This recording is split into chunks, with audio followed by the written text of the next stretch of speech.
ગૌમાતાને રાજ્યમાતાનો દરજ્જો આપવામાં આવે તેવી માંગ કરવામાં આવી છે। દેવનાથ બાપુએ અગાઉ ગુજરાત સરકારમાં ગૌમાતાને રાજ્યમાતાનો દરજ્જો આપવામાં આવે તેવી અનેકવાર રજૂઆત કરી છે।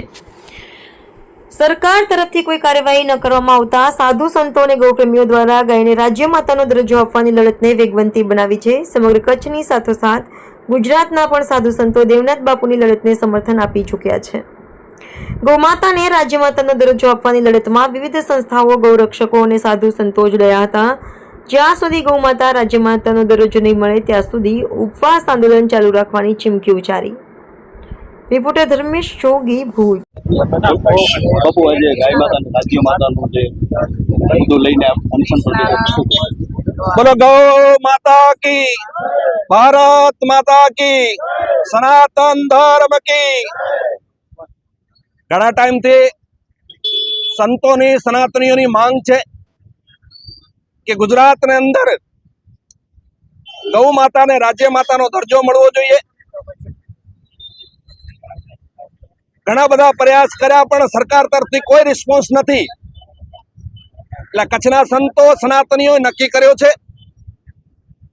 કે લોકશાહીને અંદર લોકશાહી તરીકે